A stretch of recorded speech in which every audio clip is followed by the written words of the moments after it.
Hello दोस्तों, मैं Jayant Kumar universe class में आपका स्वागत करता हूं। आज हम लोग क्लास 5 देखेंगे और इसमें हम लोग एनसीईआरटी का चैप्टर प्रश्नावली 1.1 शुरू करेंगे। तो अब तक हम आपको जो भी पढ़ाए हैं वो कोई भी अगर नए स्टूडेंट अगर वीडियो से जुड़े हैं तो उनको वीडियो 1 से देखने की ज़रूरत है। तो चलिए बिना कुछ देर किए हम आपको प्रश्नावली 1.1 हम आपको शुरू करते हैं।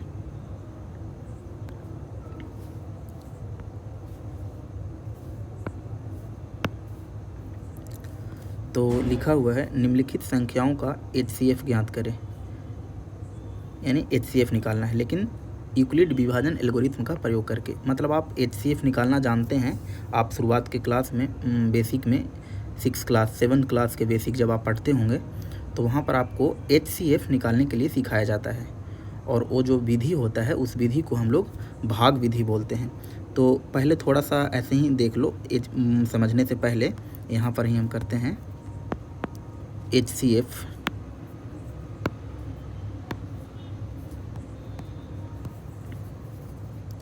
एचसीएफ जो निकालने का विधि है उसमें सबसे पहला जो विधि होता है वो भाग विधि।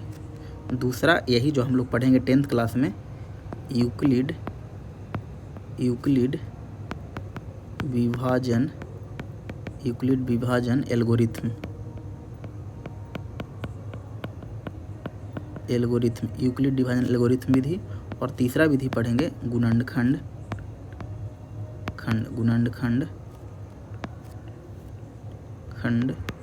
विधि। तो एचसीएफ निकालने के 3 विधि भाग विधि से आप पहले से परिचित होंगे और ये दोनों विधि आपको यहाँ पर सीखने का मौका मिलेगा। तो चलिए अब हम लोग एक एक करके देखेंगे सभी विधियों के बारे में। तो सबसे पहले एचसीएफ भाग विधि से आपको आता है, यानी इसका मतलब है कि आप जब भी एचसीएफ निकालें और प्रश्न अगर ऑब्जेक्टिव हो तो आप भाग विधि से ही निकाल दें। जल्दी से अगर आंसर पूछे तो आप भाग विधि से ही निकालें। यूक्लिड विभाजन एल्गोरिथम का तभी यूज करें जब बुक में बोला जाए कि यूक्लिड विभाजन एल्गोरिथम करना है तभी, या गुणनखंड विधि का तभी यूज करें जब बोला जाए कि गुणनखंड विधि से यूज करें तभी। तो आपको हम अब बुक में ही बोल रखा है कि निम्नलिखित संख्याओं का एचसीएफ ज्ञात करने के लिए यूक्लिड विभाजन एल्गोरिथम का प्रयोग करें। इससे ये तो कन्फर्म हो गया कि यूक्लिड विभाजन एल्गोरिथम का प्रयोग कर एचसीएफ निकाला था। पहला तो एक यही प्रश्न पूछता है और देखो हम एक क्वेश्चन भी लिख रखे हैं। तो एक क्वेश्चन है आपका कि यूक्लिड विभाजन एल्गोरिथम का प्रयोग कर क्या ज्ञात किया जाता है। पिछले क्लास में बताए थे कि यूक्लिड विभाजन एल्गोरिथम का प्रयोग कर क्या निकाला जाता है। तो यूक्लिड विभाजन एल्गोरिथम का प्रयोग करके एचसीएफ निकाला जाता है। तो ये ऑब्जेक्टिव प्रश्न अगर आपसे कभी पूछे तो आप बनाएंगे। दूसरा प्रश्न कि एचसीएफ निकालने के कितने विधि हैं। तो एचसीएफ निकालने के 3 विधि हैं, भाग विधि, यूक्लिड विभाजन एल्गोरिथम और गुणनखंड विधि। तो आज हम लोग यूक्लिड विभाजन एल्गोरिथम के बारे में देखेंगे। चलिए तो शुरू किया जाए। यूक्लिड विभाजन एल्गोरिथम क्या है ये हम आपको पिछले ही क्लास में अच्छे से बताए थे। जिन स्टूडेंट ने पिछले क्लास में विभाजन का नियम और यूक्लिड विभाजन एल्गोरिथम के बारे में पढ़े हैं उनको दिक्कत नहीं होगा। हाँ, और जो पीछे वाले जो स्टूडेंट आज के वीडियो से जुड़े हैं उनको से रिक्वेस्ट है कि वो वीडियो नंबर 1 से देखें। वीडियो नंबर 1, 2, 3, 4 बहुत ही इंपॉर्टेंट टॉपिक को डिस्कशन किया गया है। नंबर के बारे में आपको पूरी जानकारी, दशमलव के बारे में क्या इतने अलग अलग तरीका के होते हैं बताया गया है। तो चलिए इसमें हम पहला नंबर प्रश्न का सॉल्यूशन करते हैं। पहला नंबर प्रश्न में है 1, 3, 5 और 2, 2, 5। चलिए अब हम लोग लिखते हैं सॉल्यूशन। और सबसे पहला जो काम होगा सॉल्यूशन में यूक्लिड विभाजन से सॉल्व करने के लिए उसमें स्टेप लिखना। तो सबसे पहला स्टेप में हम लोग लिखेंगे कि दोनों में बड़ा कौन है। ये ज़रूर फाइंड कर लेना है कि बड़ा कौन है, ये बहुत ही इंपॉर्टेंट है। ये स्टेप कोई छोड़ेंगे तो प्रॉब्लम यही है कि जैसे 3 नंबर का प्रश्न है तो किसी को 2.5 मिलेगा, किसी को 3 में 3 मिलेगा और किसी को 2 मिलेगा। तो आपको ध्यान में रखना है कि हमको बनाना है, और अगर वो बनाने के क्रम में अगर हम सही भी बनाए और फिर भी 2 नंबर ही मिला तो उतना मायने नहीं रखता। तो आप 3 नंबर के जैसे ही बनाना है आपको। और ये प्रश्न ज़्यादातर अगर यूक्लिड विभाजन एल्गोरिथम से आएगा तो 3 मार्क का ही होगा। तो सबसे पहला जो स्टेप होगा कि इसमें सबसे बड़ा और छोटा कौन है एक आपको पता करें और उसके बाद आप बनाना शुरू करें। और 2, 2, 5 और 1, 135 कितना से लगेगा, तो 1 से लगेगा। आपको यहाँ पर सिंपली भागा बनाना है, भागा जो आपने पहले से पढ़ रखे हैं 0, और यहाँ कितना आ गया, तो 13 7 20 और 2, तो यानी 9। अब इससे छोटा हो गया लेकिन 0 नहीं हुआ है, तो ये स्टेप तब तक चलते रहेगा जब शेष 0 ना हो जाए। फिर से हम जो बोले ध्यान से सुनो, स्टेप का प्रोसेस तब तक आगे आपको बढ़ाना जब रिमाइंडर यानी शेषफल 0 ना हो जाए। लेकिन अभी तो यहाँ शेष 90 है लेकिन इससे छोटा हो गया है, तो हम लोग अब इसमें जो भी यूक्लिड विभाजन का एल्गोरिथम लगेगा उससे अब शुरू करते हैं। तो इतना करने के बाद लिखना है आपको यूक्लिड विभाजन एल्गोरिथम, यूक्लिड विभाजन एल्गोरिथम से। और यूक्लिड विभाजन एल्गोरिथम बोलता है a बराबर BQ प्लस R। यही a पता चलता है कि बड़ा कौन है, तो जो बड़ा नंबर है वही a है। तो 2 2 5 बराबर b का वैल्यू, तो b जिससे हम लोग भाग दे रहे हैं, याद रखना b जिससे हम लोग भाग दे रहे हैं यानी भाजक, तो 1 3 5, और q यानी भागफल, q यानी भागफल। और ये पहले हम आपको बता दिए हैं तो इसमें उतना भी सोचना नहीं है, ये हम आपको बता दें, ये भाज्य है, v भाजक है, q भागफल है और r शेषफल है। तो इंटू 1 प्लस r है 90। अब यहाँ पर हम लोग को पता चला कि r का वैल्यू 0 नहीं है, तो हम लोग स्टेप अप 2 चलेंगे, यानी पुनः स्टेप 2, स्टेप नंबर 2 लिखने का एकदम प्रोसेस सेम अच्छे से रखिएगा। स्टेप नंबर 2 में पहले स्टेप में जो अब बने रिमेनिंग नंबर है उनको देखना है, 135 और 90। तो 135 और 90 में कौन बड़ा है, तो 135 बड़ा है किससे, 90 से। और फिर वो वही काम करना है, 135 और 90 भागा है बनाना है सिंपली यहाँ, तो 90 तो बचा 5 और यहाँ 4। फिर भी अभी भी 0 नहीं आया, तो फिर आगे का स्टेप देखेंगे, और अच्छे से करना है तो इसको आप ऐसे भी कर सकते हैं। और लिखेंगे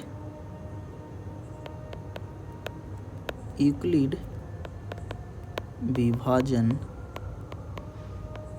एल्गोरिथम से, यूक्लिड विभाजन एल्गोरिथम से। और फिर से आपको वही यूक्लिड विभाजन एल्गोरिथम क्या होता है, तो a बराबर BQ प्लस R, जहाँ R शेषफल है, B भाजक है, Q भागफल है और A भाज्य है। और फिर से हम इस पर पुटअप करेंगे, तो A क्या था, ये ज़रूर ध्यान में रखना है, B है 90, Q का वैल्यू अभी भी 1 है यहाँ पर, और R 45 है।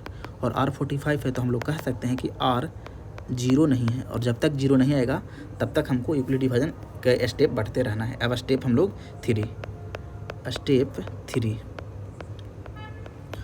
3 लिखने से पहले स्टेप 2 देखेंगे और बचे नंबर को देखिए, 90 से छोटा है तभी, तो 90 बड़ा है 45 से, तो फिर हम लोग 90 और 45 2 से लग जाएगा 90, यानी पूरा ख़त्म, 0 पूरा ख़त्म हो गया, यानी R 0 बच गया, बस यही हो गया काम। तो यानी अब लास्ट जो है, अब स्टेप का ज़रूरत नहीं है, तो यूक्लिड विभाजन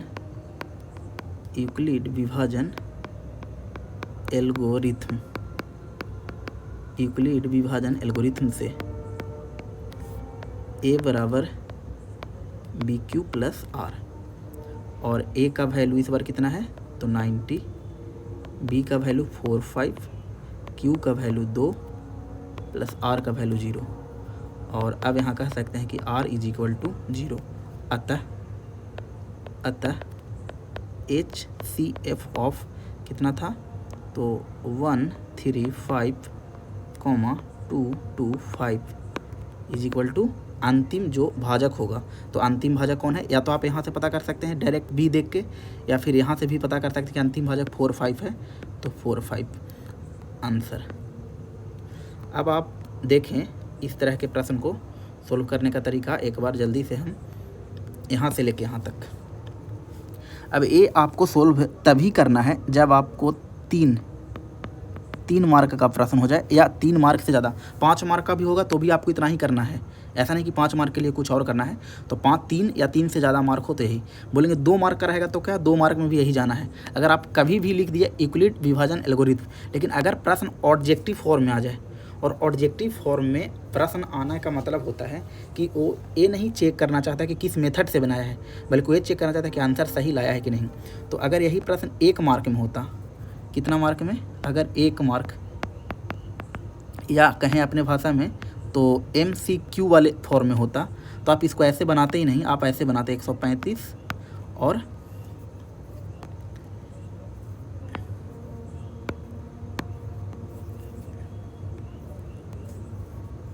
225 और फट से यहाँ लगाते 135 90 135 45 90, अंतिम भाजक ए है, तो यही हो गया ऐसी। तो अगर प्रश्न 1 मार्क का होता, अगर प्रश्न 1 मार्क का होता तो हम लोग को सॉल्यूशन करने का तरीका होता और फट से हम MCQ में ऐसे इसको टिक कर देते। तो MCQ में तो ये भी नहीं चेक करना देता है, प्रोसेस भी नहीं। लेकिन अगर ये प्रश्न 3 मार्क का होगा तो आपको ऐसे ही बनाना होगा। एक बार फिर से देखिए, स्टेप आपको सॉल्यूशन लिखना है, फिर स्टेप में जो सबसे पहला काम ये है वो, उसके बाद यूक्लिड विभाजन एल्गोरिथम से, यूक्लिड विभाजन एल्गोरिथम से, तो यूक्लिड विभाजन एल्गोरिथम से जो होता है A बराबर BQ प्लस R और A लिखना है। तो हम अपने अभी प्रश्न को यानी HCF ज्ञात करने के लिए यूक्लिड विभाजन एल्गोरिथम का प्रयोग कैसे किया जाता है वो अभी आपको दिखाएं। तो इस तरह के प्रश्न को हम 2 तरीक़ा से बताएं। अगर आप 1 नंबर के हो तो ऐसे बनाएं, और अगर आप मोर देन 1 नंबर से ज़्यादा हो जाए यानी मोर देन 1 नंबर, तो वैसे प्रश्न के लिए हम इस तरीक़ा का फॉलो करेंगे।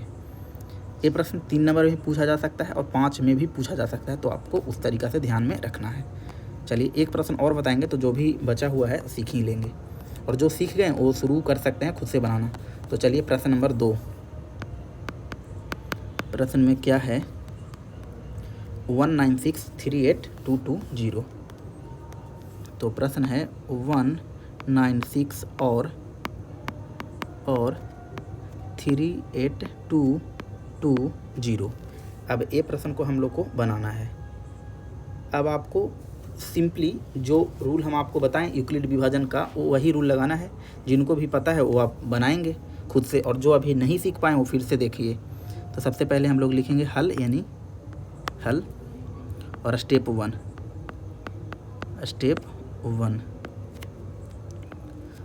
में सबसे पहले बड़ा कौन है पता करना। नीचे कहीं भी आप लिख सकते हैं 38220, बड़ा है 196। और ये इसलिए लिखते हैं कि बस अगली लाइन में हम लोग ये तो कंफर्म कर सकते हैं कि ये नंबर यहाँ लिखना है और ये नंबर यहाँ, जिसके बारे में पता चलेगा कि ए का वैल्यू है और बी का वैल्यू है। अब ये कितना चलेगा, तो सबसे पहले तो 1 से लगाएंगे, तो 196। अब आप यहाँ पर घटाइए कि क्या आता है, तो 382 माइनस में से कितना करना है हम लोग को, तो देखो 12, और 12 में से 6 गया तो 12 में से 6 गया तो फिर 6, ए फिर कितना हो गया 7, 17, तो ए हो गया 9 गया तो 8, 2 में से 1 गया तो 1। ये सब तो आपको पता है। अब ऊपर से आया 2, क्योंकि सिंपली हम आपको बोले थे भागा बनाना है। 2 अब कितना से लगेगा, तो 1800 है 19, तो 2,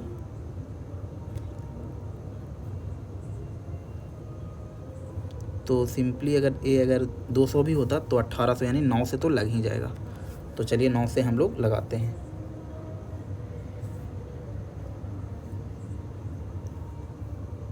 एक बार फिर से देख लीजिए 9 से ही लगेगा या नहीं। तो सिंपली अगर ये 200 होता, आप ऐसे सोचो कि अगर ये 200 होता तो 1800, दोनों 1800 यानी 9 से तो कन्फर्म लगने वाला है। तो 9 गुना 6 9 छक 54 के 4, हाथ में रहा 5, और 9 गुना 9 81, 81 और 5 86, 86 का 6 लिखे हैं, और अभी हम लोग के पास 8 बचा हुआ है। फिर 9 और 8 17। ये काम आपको आता है, ऐसा नहीं कि कौन कैसे कर रहा है, ये मायने ही नहीं रखता है। तो अब आप सिंपली घटा लेना है। तो 12 में से 4 गया तो हो गया 8, ये कितना बचा बताओ 0, तो ये बच गया 5, जो 14 में से 6 गया तो कितना हो गया 9, 15 में से तो 9 और ये 17 से 17 ख़त्म। फिर से देख लीजिए 2 12 12 में एक पर गलती से बोल दिए थे 2 यानी 12 में से 4 गया 8, ए हो गया 5 15, 15 में से 6 हो गया 9, तो ए आ गया। ऊपर से फिर से आएगा, अभी भागा लग रहा है देखना है, ऊपर से उतरा 0 और फिर भागा लगेगा तो कितना होगा देख लेते हैं। तो 0 लाना है तो 5 से सिंपली लगेगा, 5 6 30, हाथ में रहा 3 और 19 गुना 5 95 और 3 98। तो ये सिंपली आपको कैलकुलेशन, बाकी तो हम कैलकुलेशन तेज भी किया जा सकता है। अब कुछ नहीं बचा, तो यहाँ पर बहुत ही इंपॉर्टेंट बात कि एक ही स्टेप में मामला ख़त्म हो गया। तो डायरेक्ट हम लोग लिखेंगे चूँकि यूक्लिड विभाजन एल्गोरिथम, यूक्लिड विभाजन एल्गोरिथम से, और क्या होता है यूक्लिड विभाजन एल्गोरिथम आप लोग बताइए। तो बोलेंगे ए बराबर बी क्यू प्लस आर, ए बराबर बी क्यू प्लस आर, और ये प्रोसेस तब तक करना है जब आर 0 हो जाए। यहाँ पर तो आर 0 हो गया है। अब ए का वैल्यू कितना है 38220 बराबर बी का वैल्यू कितना है 196 और क्यू का वैल्यू, तो क्यू भागफल है 195 प्लस आर का वैल्यू कितना है 0, तो हम लोग कह सकते हैं आर बराबर 0 आ गया। अतः HCF ऑफ 196 और 38220, यही ना था 38220, कितना आ गया। तो अंतिम जो भाजक होता है, अंतिम भाजक कितना है 196, तो 196 आंसर। तो आपको पता चला कि कुछ प्रश्न एक स्टेप में ख़त्म हो जाता ही है, कुछ प्रश्न को 2 स्टेप लगता है, कुछ प्रश्न को 3 स्टेप भी लग सकता है, कुछ को 4 5 6 भी लग सकते हैं। तो 196 और 238 और ये आपको ध्यान में रखना है। ये काम रफ में भी कर सकते हैं, लेकिन मेरे ख्याल से रफ में करने से अच्छा है कि सामने रहेगा तो आप लिखने में बहुत सहूलियत होगा। तो यूक्लिड विभाजन एल्गोरिथम से ए बराबर बी क्यू प्लस आर, ए का वैल्यू बड़ा वाला वैल्यू ए होता है और जो इससे हम भाग देते हैं यानी 196 जिसको भाजक कहा जाता है वो बी का वैल्यू होता है, और एक कन्फर्म है जो भाजक देता है वो बी का वैल्यू होगा। तो ए भी हो गया। अब हम आपको 3 नंबर प्रश्न छोड़ते हैं आपके लिए होमवर्क के तौर पर। तो ए हो गया होमवर्क, तो ए आपको होमवर्क के तौर पर क्लियर। तो अभी आपने यूक्लिड विभाजन एल्गोरिथम से कैसे आंसर निकाला जाता है ये समझे, और दूसरा ये भी समझे कि प्रश्न अगर 1 मार्क का हो तो कैसे अप्रोच लगाना है, और प्रश्न 3 मार्क का हो तो कैसे अप्रोच लगाना है। ये सब जो है वो 3 मार्क के अप्रोच है। 1 मार्क होगा तो आप वैसे ही फट से MCQ में टिक लगाएंगे। 2 प्रश्न MCQ का भी करवाएं, यूक्लिड विभाजन एल्गोरिथम का प्रयोग करके क्या निकाला जाता है HCF, और इस प्रश्न का अगर MCQ में आता तो ऐसे बना के 45 कर देते। अब हम लोग आगे देखेंगे प्रश्न नंबर 2। प्रश्न नंबर 2 लिखा हुआ है, NCERT का ही है प्रश्न। दर्शाइए कि कोई धनात्मक विषम पूर्णांक 6q+1, 6q+3 और 6q+5 के रूप में हो। पहले इसको बताने से पहले कुछ हम बात आपको ऐसे ही नोट करवाते हैं जो आपको नोट डाउन करवाना है। पहला बात, जो क्वेश्चन में कुछ थ्योरी होगा उस थ्योरी को आपको नोट डाउन करना है अच्छे से। जैसे हम आपको समझाते हैं, इस क्वेश्चन से अभी कोई लेना देना है नहीं, अभी जो हम बताएंगे बस उसको फॉलो करना है। जैसे अगर बोले कि दुनिया के सारे सम संख्या को लिखो, दुनिया के सारे सम संख्याओं को लिखो, उसमें एक स्टूडेंट सुना और शुरू हो गया 0 2 4 6 8, लेकिन वो लिखते लिखते बाद में बता कि हम तो ऐसे लिखते रहेंगे, लिख तो सकते नहीं है पूरा क्योंकि इनफाइनाइट है, तो लिख ही नहीं पाएंगे। लेकिन एक स्टूडेंट अच्छे से सोचा कि अगर हम सम संख्या लिखना है तो क्यों ना उसका हम ऐसे लिख दें कि वे संख्या 2n और n पूर्ण संख्या है। और अब n पूर्ण संख्या तो दुनिया के हर एक आ गया कि नहीं। आप n बराबर 1 0 लेंगे तो 0 बनेगा। आप देखो n बराबर 0 लो, n का वैल्यू यहाँ लेते हैं, n बराबर 0 लेंगे तो 0 आएगा, n का वैल्यू 1 लेंगे तो क्या आएगा 2 आएगा, n का वैल्यू 2 लेंगे तो 4 आएगा, n का वैल्यू 3 लेंगे तो क्या आएगा तो 3 6 आएगा। तो देखो तो सारा सम नंबर आ रहा है कि नहीं। तो इसका मतलब ऐसे समझना है। पहला ये बात आप देख लिए कि अगर किसी संख्या को रिप्रेजेंट करें तो ऐसे। दूसरा बात, इसमें पूर्णांक है तो पूर्णांक भी समझ लेते हैं कि ये पूर्णांक क्या होता है। ऐसे हम आपको बता दिए हैं लेकिन हम फिर से बताएंगे। पूर्णांक क्या होता है? पूर्णांक वो वैसी संख्या जो डिवाइड के फॉर्म में नहीं हो, और पूर्णांक में बताया गया था कि 0, 1, 2, 3, 4 डॉट डॉट इधर इनफाइनाइट, और फिर इधर में -1, -2, -3 डॉट डॉट माइनस इनफिनाइट। अगर धनात्मक पूर्णांक का बात करेगा तो ये होगा, धनात्मक पूर्णांक ये होगा, और ऋणात्मक पूर्णांक ये होगा, और 0 तो 0 ही है, ना ये धनात्मक पूर्णांक है ना ये ऋणात्मक पूर्णांक है, बल्कि 0 सिर्फ पूर्णांक है। तो पूर्णांक का भी चर्चा इसमें हुआ है तो पूर्णांक भी देख लेंगे, धनात्मक पूर्णांक का चर्चा हुआ है तो ये देख लेंगे, लेकिन धनात्मक विषम पूर्णांक है तो धनात्मक विषम पूर्णांक फिर ए होगा, आगे का नंबर होगा। तो कुछ बातें जो इसमें आया है उसको एक एक करके पहले समझ लेते हैं, फिर क्वेश्चन को पूरे अच्छे से समझना आसान हो जाएगा।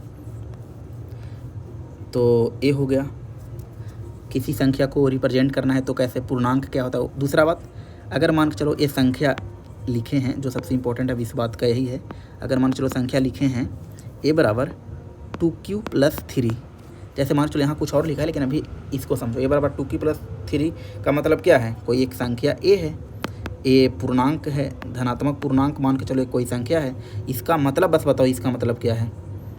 a कुछ देर के लिए 3 नहीं, यहाँ 1 कर लेते हैं क्योंकि कैसे 3 हो ही नहीं सकता है, तो 2q + 1 है।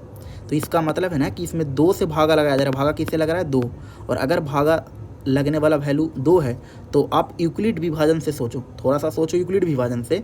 और अगर आप यूक्लिड विभाजन से सोचेंगे तो आप बोलेंगे b का वैल्यू 2 है।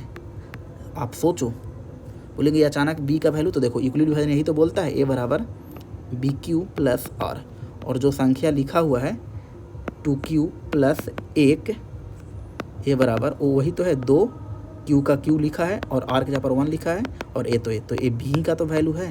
देखो, तो अब आप बोलेंगे सर तब इसका मतलब अगर आप कहीं ऐसे लिखा हो a बराबर 6q + 2 तो इसका मतलब b का वैल्यू यहाँ से 6 है, तो बोलेंगे हाँ b का वैल्यू 6 है, और b का वैल्यू 6 है, इट मीन्स कि भाजक कितना है, भाजक यानी भाग देने वाला कितना है, 6।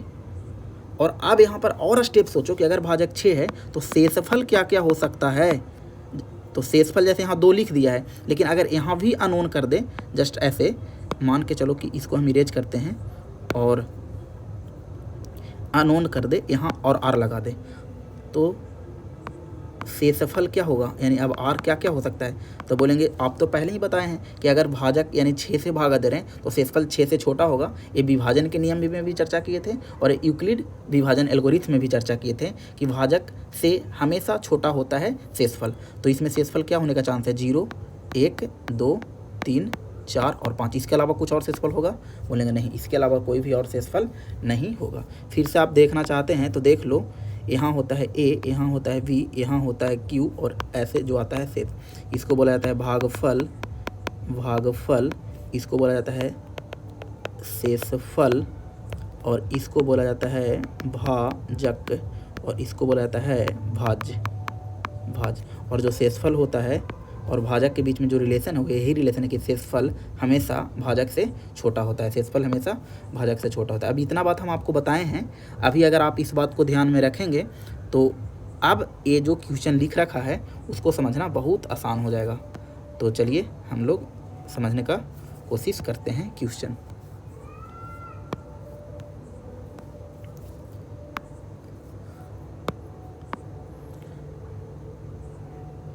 तो यूक्लिड विभाजन एल्गोरिथम आपको अच्छे से समझ में आ गया, उसके बाद हम लोग क्वेश्चन समझते हैं।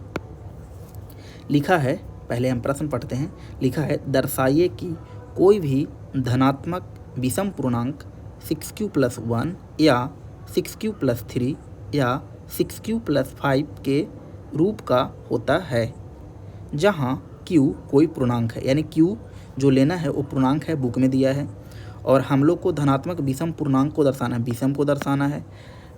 तो बनाना शुरू करते हैं। सबसे पहले इस प्रश्न को बनाने के लिए सॉल्यूशन यानी जो आप हल लिख सकते हैं कुछ भी। माना कि ए धनात्मक, क्योंकि एक संख्या कुछ ना कुछ तो मानना होगा, ए तो धनात्मक विषम पूर्णांक है, अब किन्हीं को लग रहा कि सर ए ही क्यों माने, पहला बात हम फिर से बोलते हैं ए इसलिए माने कि यूक्लिड डिवाजन में जो मेन संख्या होता है बीच का वो ए से ही रिप्रेजेंट किया जाता है, तो इसीलिए जनरली ए मानो, वरना आप कुछ भी मान सकते हैं लेकिन स्टैंडर्ड नोटेशन के अनुसार ही चलना चाहिए, तो ए मानना ज़्यादा बेहतर है यहाँ पर। तो माना कि ए एक धनात्मक विषम पूर्णांक है जहाँ यहाँ लिखना उतना सही नहीं लग रहा है हमको,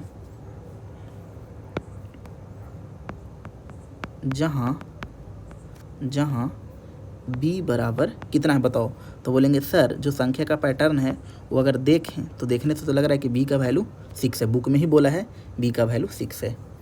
तो माना कि a एक धनात्मक विषम पूर्णांक है जहाँ b = 6 है। चलिए तो यूक्लिड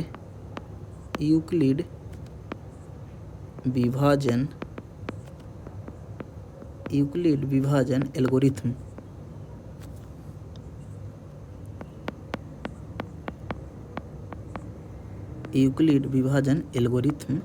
से यूक्लिड विभाजन एल्गोरिथम क्या बोलता है, तो बोलता है a बराबर BQ प्लस R, जहाँ R क्या हो सकता है, तो बोलेंगे R 0 या 0 के बराबर और भाग देने वाले नंबर यानी b, तो b से छोटा a लाइन लिख देंगे। अब हम लोग देखेंगे इसके अनुसार से, तो b का वैल्यू कितना है, अब आपको कहीं नहीं देखना, बस यहाँ देखना b का वैल्यू कितना है, तो बोलेंगे b का वैल्यू 6 है, तो 6 लिखेंगे। q तो q प्लस r के बारे में कुछ भी इन्फॉर्मेशन नहीं है तो r तो r। अब अगली लाइन ध्यान से देखेंगे कि a बराबर 6q प्लस r आ गया। अब इस r को इसके अनुसार क्या लिखना है, अब मन में सोचो जब हम 6 से किसी संख्या में डिवाइड लगाएंगे, अभी बताए थे कि इस वाले को ध्यान से देखिए और बोलिए कि अगर हम किसी संख्या को 6 से डिवाइड लगा रहे होंगे तो r का वैल्यू क्या क्या आ सकता है बताइए, तो बोलेंगे सर r का वैल्यू 0 1 2 3 4 5 बस इतना ही आएगा, इसके अलावा तो नहीं। मतलब r का वैल्यू अब यही तो है कि r जो होगा वो हमेशा 6 से छोटा होगा, कोई दिक्कत। और इसको हम मान लेते हैं इक्वेशन 1 और सब हम लोग अब लिखेंगे समीकरण 1 में रखने पर, या समीकरण जैसा नहीं बनाओ, ये कुछ ज़्यादा डिफ़िकल्ट लग जाएगा शुरुआत में अगर ऐसे करते तो ऐसे कोई दिक्कत नहीं। अब कुछ नहीं करना है, हर r के वैल्यू इसमें पुट करना है। ये जो r का वैल्यू था अभी 0 आ सकता है, 1 आ सकता है और 2 आ सकता है। जो r होगा वो 0 1 और 2 3 ये सब यही सब होगा। अब एक एक करके तब हम लोग रख लेंगे। तो सबसे पहले r बराबर 0 रख लेते हैं, तो r बराबर 0 रखेंगे तो, और सामने ही लिख देना क्योंकि टाइम बचेगा। तो r बराबर 0 रखेंगे तो क्या बनेगा, इसी संख्या को देखो, इसको देखते रहिए आप और सोचिए कि r बराबर 0 रखेंगे तो क्या बनेगा, तो बोलेंगे 6q यानी 6q प्लस r की जगह पर 0 रखेंगे तो 0, तो अगले लाइन फाइनली क्या बन गया 6q। और 6q को ध्यान से देखेंगे तो सम है या विषम, अच्छे से आप बताइए ये संख्या सम संख्या है या विषम संख्या। अब बोलेंगे ये तो हमको कुछ भी पता नहीं चल रहा है कि ये सम है कि विषम। आप फिर से देखो ये लाइन थोड़ा सा समझना है या फिर और अच्छे से इसको लिखने का कोशिश करते हैं। r बराबर 0 रखने पर, अच्छे से ही लिख देते हैं, r बराबर 0 रखने पर तो a बराबर क्या लिखा हुआ है 6q प्लस r,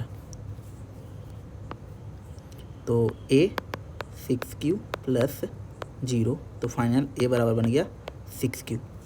अब a पता करना है कि सम है कि विषम, क्योंकि हम लोग को विषम पूर्णांक को पकड़ना है और अभी तो 6q आया है और 6q के बारे में हम लोग को पता करना होगा कि ये सम है या विषम। अब ये सम विषम को पकड़ने का तरीका कैसे लिया जाए उसको एक बार अच्छे से समझ लेते हैं। जैसे कोई संख्या अगर लिखा हुआ है 6q और आपको बोलना है कि सम है कि विषम, और q पहले ही बुक में बोला है कि q एक पूर्णांक है, बुक में बोल रखा है q क्या है पूर्णांक, तो ये नंबर q जो है वो पूर्णांक है। और अगर q पूर्णांक है और धनात्मक पूर्णांक का बात कर रहा है तो क्या क्या होगा, एक धनात्मक पूर्णांक में कौन होता है, बोलेंगे 1 होता है, 2 होता है, 3 होता है, 4 होता है, डॉट डॉट इनफाइनाइट होता है। अब इसमें से रख के देखेंगे एग्जैक्ट पता चलेगा कि नंबर क्या है। 1 रखेंगे तो क्या आया, तो 1 रखने पर क्या आ रहा था, तो 6 आ रहा था। 2 रखने पर क्या आ रहा था, तो बोलेंगे 6 × 2 तो 12।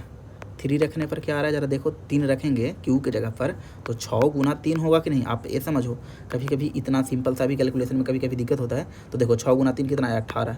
अब आप देख 6 है, 12 है, 18 है, कैसी संख्याएँ हैं। तो बोलेंगे सर ये तो सम संख्या है बस, तो इसीलिए तो डायरेक्ट हम लिख रहे थे सम संख्या। लेकिन ये बात आपको हम समझाएं भी कि ये सम संख्या है तो कैसे है। और अभी आपको बहुत मौका मिलेगा। तो ए है सम, और इसको इक्वेशन कर लेते हैं O1। कोई दिक्कत? उस तरीक़ा से हम लोग आगे बढ़ के लिख लेते हैं R बराबर 1 रखने पर। जिसको लग रहा है कि बहुत लंबा जाएगा तो सही बात है, 5 बार आपको R का वैल्यू रखना है तो लॉन्ग तो चला जाएगा सॉल्यूशन, लेकिन ए सबसे बेस्ट है इसका सॉल्यूशन करने का।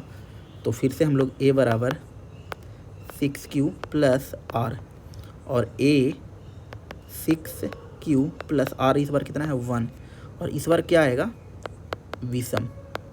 अब क्यों आएगा विषम वो अभी दिखाएंगे। यहाँ पर लिख देना 6Q सम है जहाँ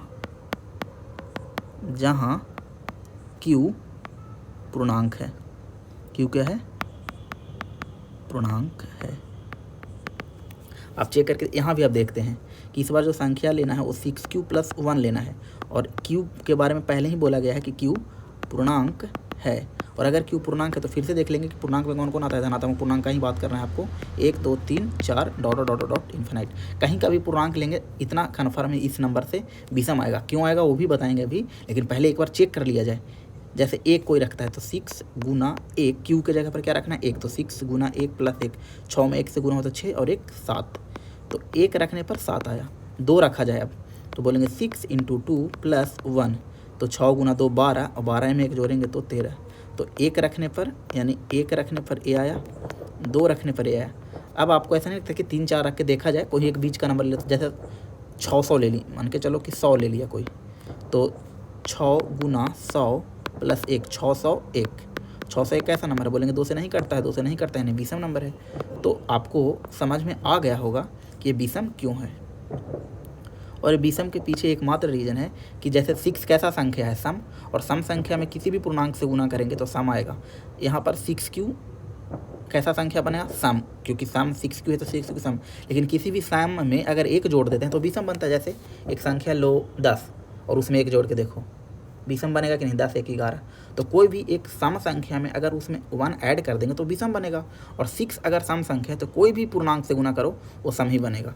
तो इक्वेशन 2 यहाँ भी लिख देंगे, जहाँ हम लिखने पर इसलिए फोकस करें क्योंकि आपका 5 नंबर के प्रश्न हो तो 5 में 5 मिले, वरना बहुत शॉर्टकट में हम भी आपको बता सकते हैं और उससे आपको 4 नंबर 4.5 नंबर 3 नंबर तक देगा, क्योंकि आप पूरे अच्छे से लिखेंगे तो पूरा 5 में 5 मिलेगा। तो ये ए हो गया R बराबर 1 रखने पर, ए बराबर 6Q + R, ए हो गया विषम।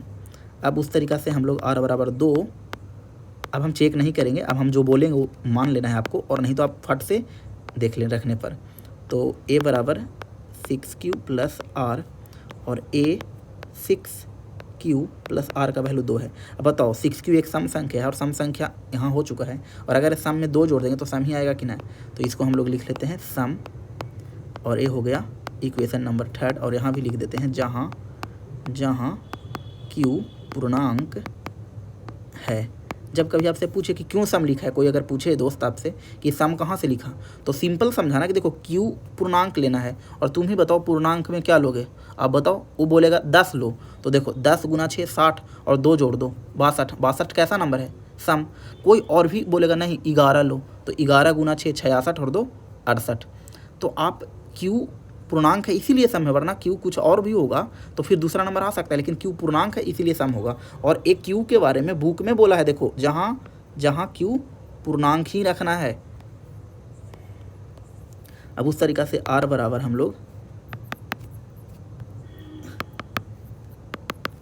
R बराबर 3 रखने पर A बराबर 6Q + R, और ए तो ए 6Q + R का वैल्यू 3, और ए हो जाएगा विषम। और आप चेक कर सकते हैं खुद से, घर पर खुद से चेक करिएगा, और विषम हो गया। और फिर से आपको यहीं लिखना है जहाँ Q पूर्णांक है। उस तरीक़ा से फिर r बराबर 4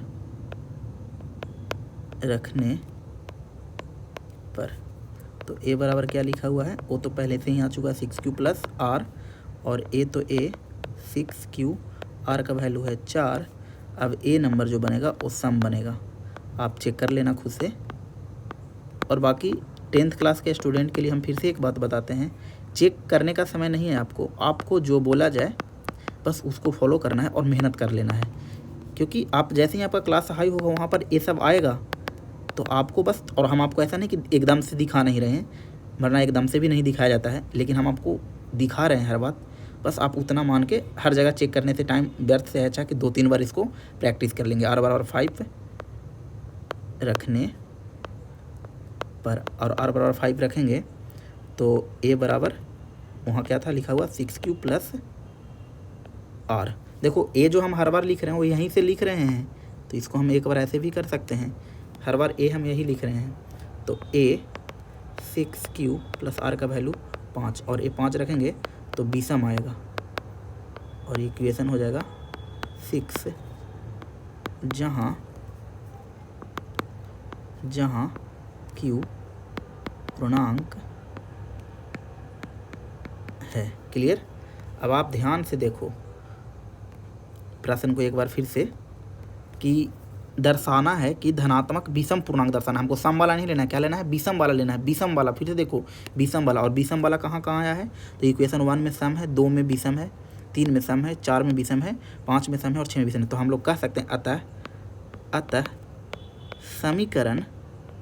समीकरण 2 के बाद 4 और फिर उसके बाद 6, अतः समीकरण 2, 4, 6 से 2 में कौन था, 2 में क्या है बताओ, 6q plus 1, 6q plus 1, comma 4 में क्या है तो 6q प्लस 3, और 6 में क्या है तो बोलेंगे 6q प्लस 5। और ये सब कैसा रिप्रेजेंट कर रहा है, विषम, तो अपने आप ये सब आ गया। तो अतः समीकरण 2, 4, 6 से 6q प्लस 1, 6q प्लस 3 और 6q प्लस 5 धनात्मक विषम पूर्णांक के रूप हैं। तो बस यही लिख देंगे, धनात्मक विषम पूर्णांक के रूप हैं। बस हो गया। तो आप एक बार जल्दी से देख लीजिए पूरे, और इतना बनाएगा, और ये प्रश्न आएगा तो 3 या 5 नंबर में। तो हम फिर से आपको दिखाते हैं, देखो हम ये पहले से हम प्रश्न सेव करके रखे हैं इसलिए कि टाइम बचे।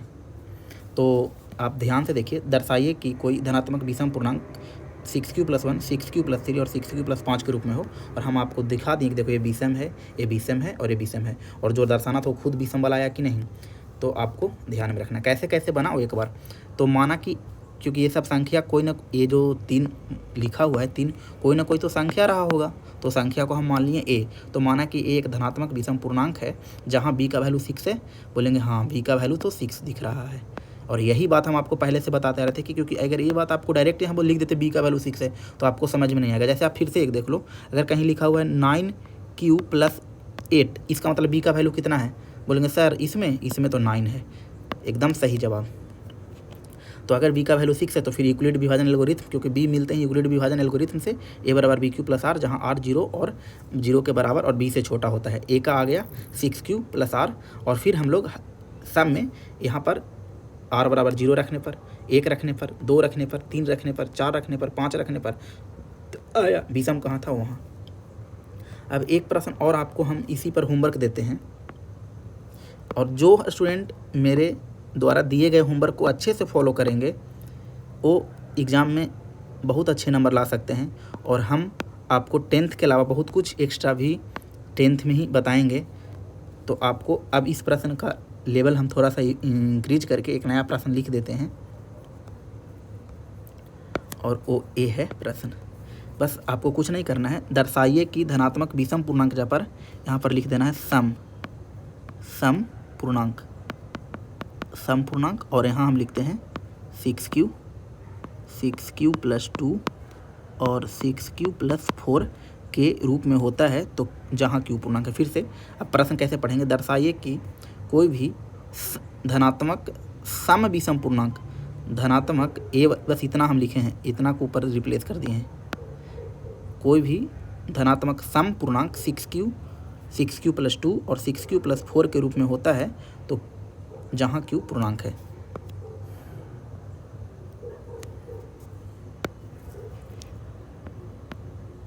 सम पूर्णांक में 6q प्लस 2 और 6q प्लस 4 के रूप में होता है।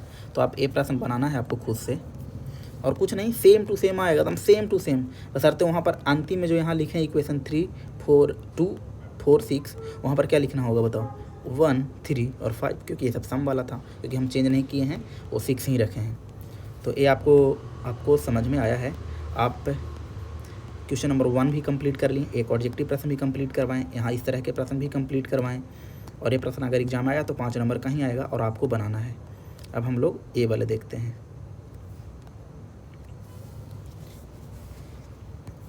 लिखा है किसी परेड में 616 सदस्य वाली एक सेना की टुकड़ी को 32 सदस्य वाले एक आर्मी बैंड के पीछे मार्च करना है।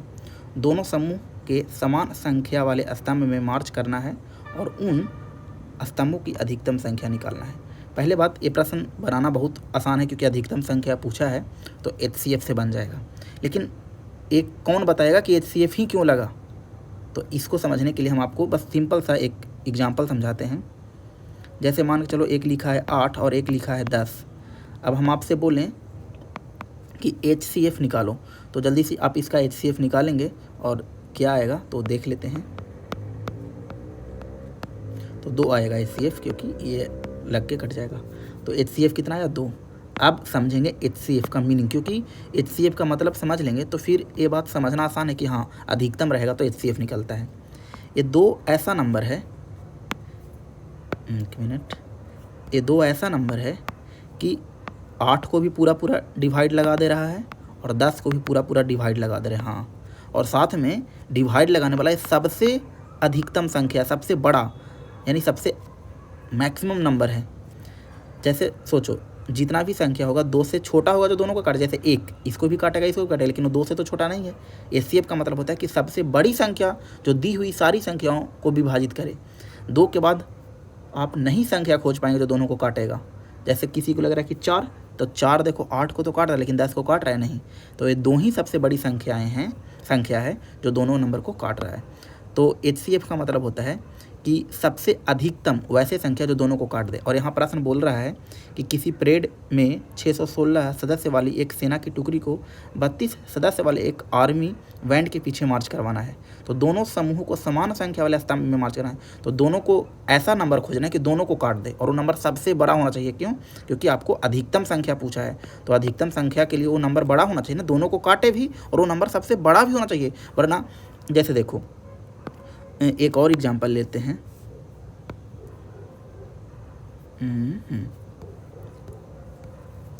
6 और 12 लेते हैं। अब बोलेंगे कि 2 तो दोनों को काटता है, लेकिन क्या HCF होगा? नहीं, क्योंकि 3 देखो, बोलेंगे 3 भी दोनों को काट रहा है, तो HCF कौन होगा? तो बोलेंगे इससे बड़ा कोई मिल रहा है, बोलेंगे 6 मिल रहा है, 6 देखो दोनों को काट रहा है, 6 से बड़ा मिलेगा नहीं, तो इसका मतलब HCF 6 होगा। हाँ, ये नंबर काट रहा है दोनों को, सही बात है, लेकिन अधिकतम वाला तो नहीं है, सबसे बड़ा नंबर तो नहीं काट रहा है, तो सबसे बड़ा नंबर ही HCF होता है। तो फिर ऐसे नंबर को आपको फिर से वही HCF करना है। तो हम लोग लिखेंगे, यानी बनाना शुरू करेंगे, और ओ सॉल्यूशन, और शुरू करते हैं बनाना। तो दोनों समूह को समान संख्या वाले स्तंभ मार्च करते हैं, तो उन स्तंभों की अधिकतम संख्या, तो सीधा स्तंभों की अधिकतम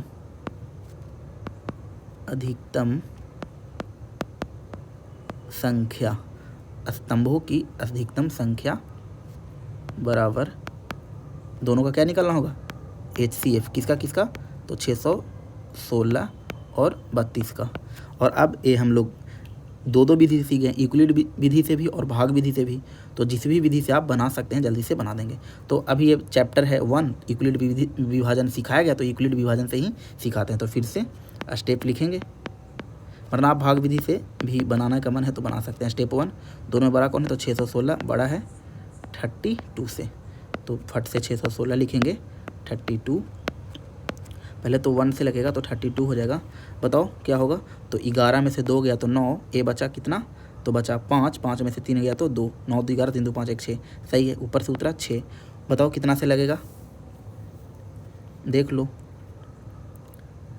32 में 32 है और हम लोग को चेक करना है 296, कितना से लगेगा आप सोचो, क्योंकि 10 से तो लगा नहीं, मतलब कि अब आपको जो देखना है कि ये कितना से लगेगा।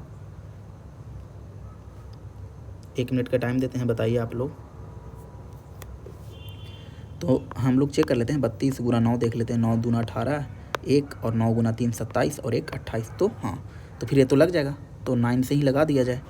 तो 2 8 8, तो 16 में से 8 गया तो 8, ए बचा 8, 8 में से 8 गया तो 0 और ये तो ख़त्म, तो ए बचा 8।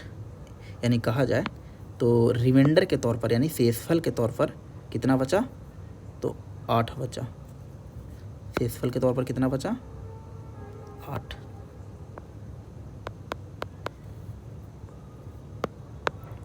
सब हटा लेते हैं, तो शेषफल के तौर कितना बचा, 8।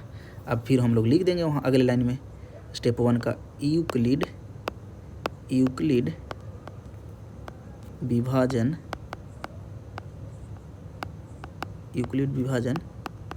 एल्गोरिथम, यूक्लिड विभाजन एल्गोरिथम से। और यूक्लिड विभाजन एल्गोरिथम से क्या कहता है, ए बराबर बी क्यू प्लस आर। ए तो ए नहीं, इस बार तो ए है ना, तो ए है कितना, बड़े नंबर तो 616, बी जिसे भागा दिया जाए यानी 32, क्यू तो है 19, तो 19, आर का वैल्यू 8, क्योंकि अभी इससे छोटा हो गया है, अब तो कुछ है नहीं, भागा में आपको शेष बचा लेना है। तो यहाँ लिख सकते हैं आर 0 नहीं आया, और अगर आर 0 नहीं आया तो फिर हम लोग कहाँ करना होगा, स्टेप 2, और स्टेप 2 में फिर से ये दोनों देखना होगा और फिर पता करना होगा कि कौन बड़ा है। तो 32 बड़ा है 8 से, 32 बड़ा है 8 से, और फिर हम लोग 32 8 का फिर से भाग लगा लेंगे तो 4 से लग जाएगा, तो 32 कट गया। तो फिर से लिख लेंगे यूक्लिड विभाजन एल्गोरिथम से। जो भी है वो लिखने में ही टाइम लग रहा है, बाकी तो आसान है। तो यूक्लिड विभाजन एल्गोरिथम से, और होता क्या है यूक्लिड विभाजन एल्गोरिथम, तो ए बराबर बी क्यू प्लस आर, और ए का वैल्यू कितना है, तो बोलेंगे ए का वैल्यू 32 यानी 32, बी है 8, क्यू है 4 और आर है 0। तो कह सकते हैं कि यहाँ पर आर का वैल्यू कितना हो गया, 0 हो गया। और अतः HCF ऑफ कितना, तो 6 1 6 और 32 का कितना आ गया, तो अंतिम भाजक कितना है, 8। तो इसलिए